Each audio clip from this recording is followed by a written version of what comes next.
ही गोष्ट त्यावेळची आहे जेव्हा मी कामाच्या निमित्ताने एका मोठ्या शहरात राहायला गेलो होतो. नवीन शहर आणि नवीन नोकरीमुळे मनात एक वेगळीच आस होती. मी जिथे भाड्याने राहत होतो त्याच्या अगदी शेजारीच एक नवीन विवाहित जोडपे राहत होते. त्यांच्या लग्नाला साधारण 1-2 वर्षे झाली असतील. ते दोघेही शिकलेले आणि नोकरी करणारे होते. तिचा नवरा सरकारी नोकरीत होता, त्यामुळे त्याला वेळेचे बंधन होते आणि ती एका नामांकित कंपनीत काम करत होती.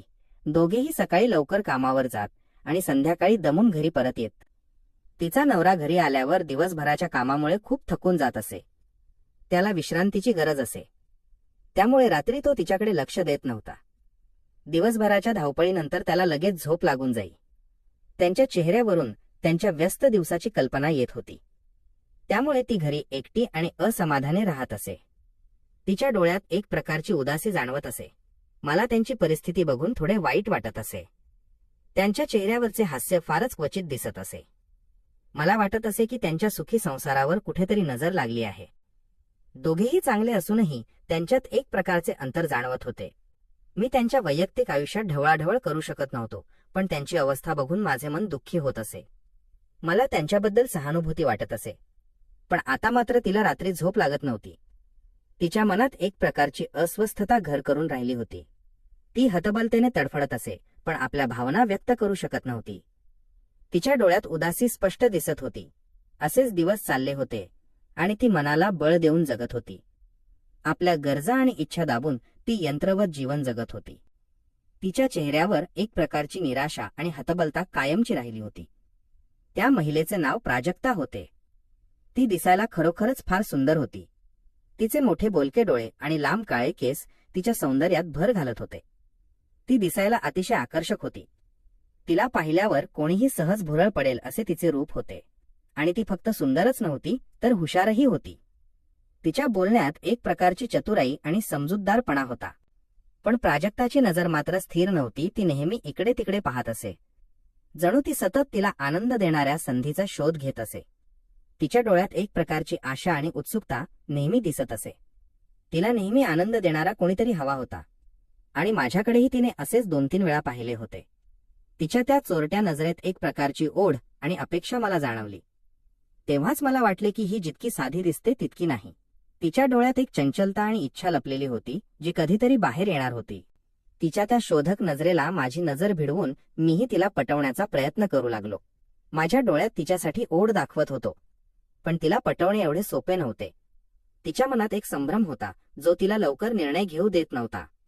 ती रोज बसने कंपनीत जात असे. तिच्या प्रवासाची वेळ आणि मार्ग मला माहीत झाला होता, म्हणून मीही तिच्या मागे जाऊन ती ज्या बसने जाते त्याच बसने प्रवास करू लागलो.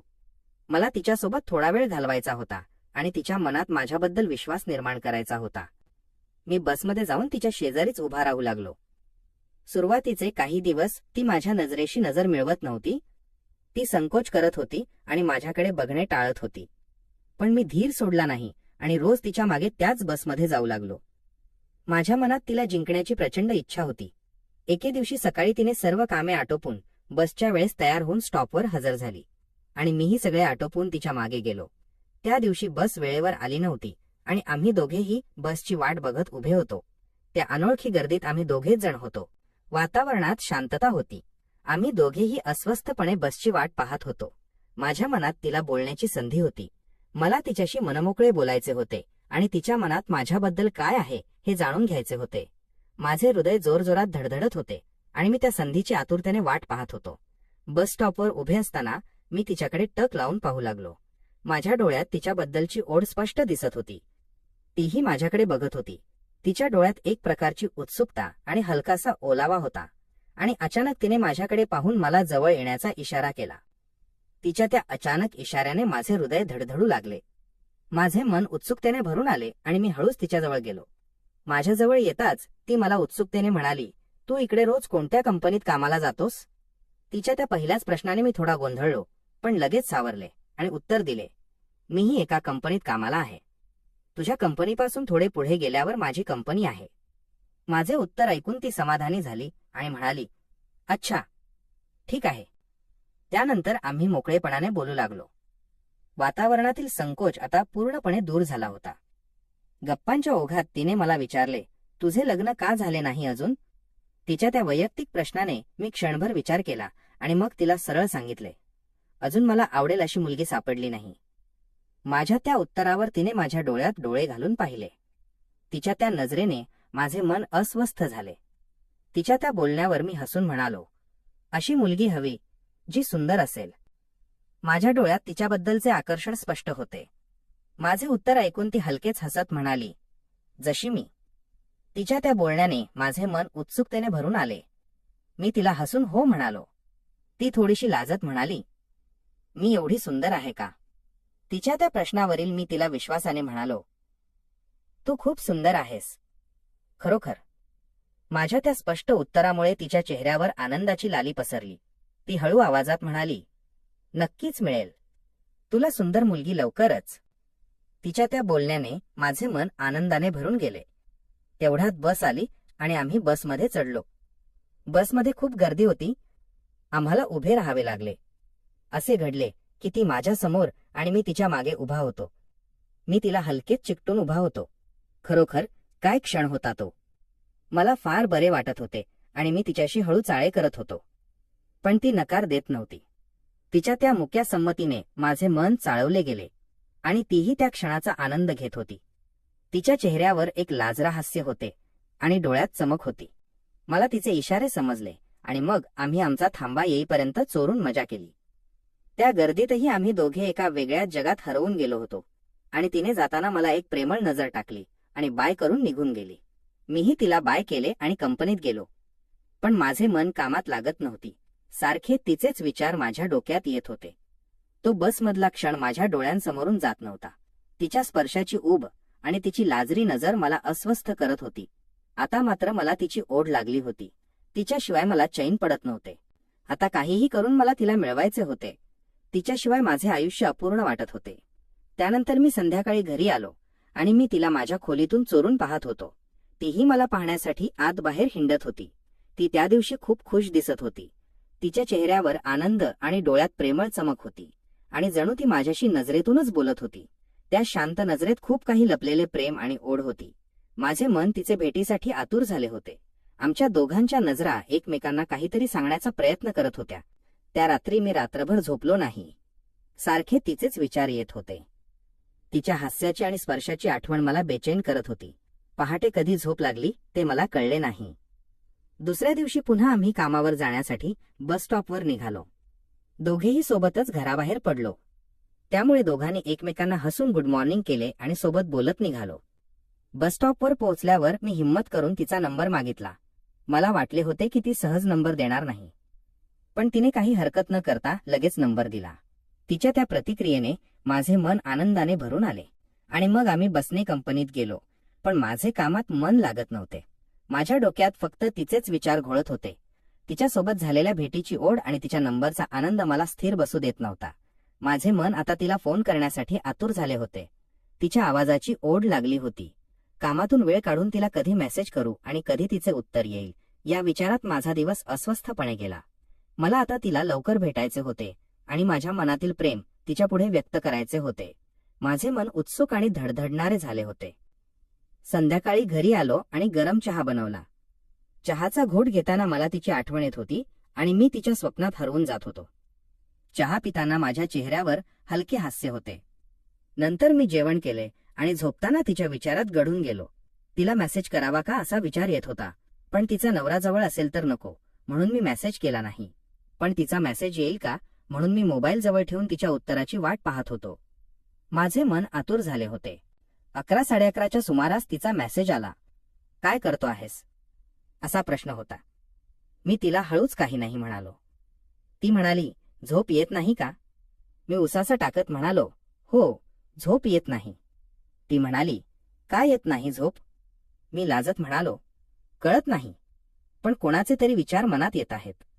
ती उत्सुकतेने म्हणाली, कोणाचे? मी तिला हलके हसत म्हणालो, एक सुंदर स्त्री आहे, तिचे येत आहेत. माझ्या त्या बोलण्याने तिची उत्सुकता वाढली.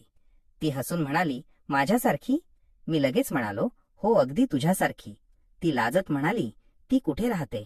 मी हळू आवाजात म्हणालो, माझ्याच शेजारी. आता आमच्या बोलण्याने एक नवा वळण घेतले होते. माझे हृदय धडधडत होते आणि पुढे काय होणार याची उत्सुकता होती. माझे ते उत्तर वाचून तिला समजले आणि तिने मला हळूच विचारले, खरंच मी तुला आवडते का? तिच्या त्या प्रश्नाने माझे मन आनंदाने भरून गेले. मी तिला मनापासून म्हणालो, खूपच आवडते तू. किती आवडतेस हे शब्दात सांगता येत नाही. माझ्या त्या बोलण्याने तिचे मनही प्रेमाने भरून आले. तिने लगेच मेसेज केला, मलाही तू खूप आवडतोस. तिच्या त्या 3 शब्दांनी माझ्या मनात आनंदाची लाट उसळली. माझे हृदय जोरात धडधडू लागले. नंतर मी तिला आतुरतेने म्हणालो, मला तुला मिठीत घ्यायचे आहे आता. तर ती थोडी लाजून आता नको म्हणू लागली. तिच्या त्या संकोचाने माझे मन आतुर झाले. मी तिला विनंती करत म्हणालो, अगं मला तुझ्याशिवाय राहवत नाही. प्लीज एकदा तुला मिठीत घेऊ दे. प्लीज. माझ्या त्या विनंतीला ती तयार झाली आणि तिने मला बाहेर बोलावले. मी तिच्या खोलीजवळ गेलो. तिने बाहेरचा दिवा बंद केला होता. ती बाहेर आली आणि मी तिला बाहेर येताच माझ्याजवळ ओढले आणि घट्ट मिठी मारली आणि हळूच तिच्या गालावर किस करू लागलो. तशी तीही मला घट्ट बिलगली आणि मला साथ देत होती. मी तिला आतुरतेने विचारले, उद्या तू कामावर जाऊ नकोस? मीही जाणार नाही. माझ्या त्या बोलण्यावर तिने एक क्षणही न घालवता लगेच होकार दिला. तिच्या त्या सहमतीने माझे मन आनंदाने भरून गेले. आणि मग आम्ही दोघे आपापल्या खोल्यांमध्ये गेलो. मला शांत वाटत होते आणि उद्या काय होणार याची ओढ लागली होती. त्या गोड स्वप्नांमध्ये मी गाढ झोपी गेलो. सकाळी लवकर उठून मी आनंदाने तयार झालो. चांगला परफ्यूम लावला आणि तिच्या नवऱ्याची ड्युटीवर जाण्याची वाट पाहू लागलो. माझे मन धडधडत होते आणि मी त्या भेटीच्या क्षणासाठी आतुर झालो होतो. तिचा नवरा ड्युटीवर गेल्यावर मी लगेच तिच्या खोलीत शिरलो आणि दार बंद केले. माझे हृदय वेगाने धडधडत होते. मी थेट खोलीत जाऊन तिला घट्ट मिठी मारली. तिच्या उबदार श्वासांची उब आणि तिच्या जवळ असण्याचा आनंद अवर्णनीय होता. तिला उचलून बिछाण्यावर टाकले आणि तिने आपले डोळे मिटून घेतले. तिची ती मूक संमती पाहून मी हिंमत करून तिला मिठीत घेतले आणि तिच्यावर प्रेम करू लागलो. तीही मला उत्स्फूर्तपणे प्रतिसाद देत होती आणि मग मी पूर्णपणे तिच्यात हरवून गेलो. माझी गती जसजशी वाढत होती तसतसा तिचा श्वास अधिक वेगवान होत होता आणि तिची पकड अधिक घट्ट होत होती. मी गती आणखी वाढवली आणि शेवटी एका टोकाला पोहोचलो. तीही त्या आनंदाच्या क्षणात पूर्णपणे हरवून गेली होती. तिच्या डोळ्यात एक वेगळीच चमक होती आणि चेहऱ्यावर समाधानाचे भाव होते. ती प्रत्येक क्षणाचा भरपूर आनंद घेत होती आणि तिच्या मनातली दबलेली इच्छा त्या दिवशी पूर्ण होत होती. आणि मग तो क्षण आला जेव्हा आम्ही एका विलक्षण शांततेत विलीन झालो. आमच्या चेहऱ्यावर हलके हास्य होते आणि ती माझ्या मिठीत शिरून शांत झोपली. थोड्या वेळाने पुन्हा एकदा प्रेम केले आणि मग मी माझ्या खोलीत परतलो. तर मित्रांनो, ही कथा आवडली असेल तर कमेंट करून सांगा. व्हिडिओला लाईक करा, चॅनलला सबस्क्राईब करायला विसरू नका. चला तर मग पुन्हा भेटूया अशाच नवीन व्हिडिओमध्ये. धन्यवाद.